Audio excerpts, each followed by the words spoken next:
بسم اللہ الرحمن الرحیم۔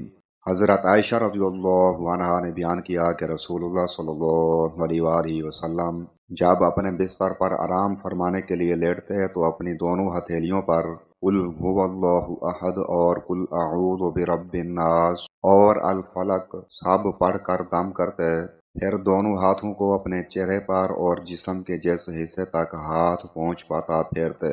حضرت عائشہ رضی اللہ عنہا نے کہا کہ پھر جب آپ بیمار ہوتے تو آپ مجھے اسی طرح کرنے کا حکم دیتے تھے۔ یونس نے بیان کیا کہ میں نے ابن شہاب کو بھی دیکھا کہ وہ جب اپنے بستر پر لیٹتے اسی طرح ان کو پڑھ کر دم کیا کرتے تھے۔ صحیح بخاری حدیث نمبر 5748۔ حضرت ابو ہریرہ رضی اللہ عنہ نے بیان کیا کہ قبیلہ حذیل کی دو عورتوں کے بارے میں جنہوں نے جھگڑا کیا تھا، یہاں تک کہ ان میں سے ایک عورت ام عطیف بنت مروح نے دوسری کو پتھر پھینک کر مارا، جس کا نام ملیکہ بنت عویمر تھا۔ وہ پتھر عورت کے پیٹ میں جا کر لگا۔ یہ عورت حاملہ تھی، اس لیے اس کے پیٹ کا بچہ پتھر کی چوٹ سے مر گیا۔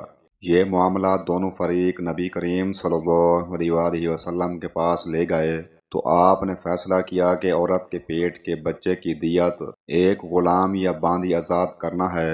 جس عورت پر تاوان واجب ہوا تھا، اس کے ولی حمل بن مالک بن نابغہ نے کہا، یا رسول اللہ صلی اللہ علیہ وآلہ وسلم، میں ایسی چیز کی دیت کیسے دے دوں جس نے نہ کھایا نہ پیا نہ بولا اور نہ ولادت کے وقت اس کی آواز ہی سنائی دی؟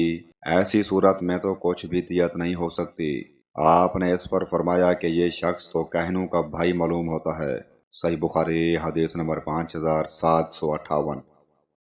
ابو مسعود رضی اللہ عنہ نے بیان کیا کہ نبی کریم صلی اللہ علیہ وآلہ وسلم نے کتے کی قیمت، زنا کی اجرت اور کاہن کی کہانت کی وجہ سے ملنے والے ہدیے سے منع فرمایا ہے۔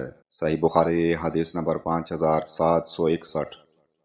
حضرت ابن عمر رضی اللہ عنہما نے بیان کیا کہ رسول اللہ صلی اللہ علیہ وآلہ وسلم نے فرمایا، امراض میں چھوت چھات کی اور بدشگونی کی کوئی اصل نہیں، اور اگر نحوست ہوتی تو یہ صرف 3 چیزوں میں ہوتی: عورت میں، گھر میں اور گھوڑے میں۔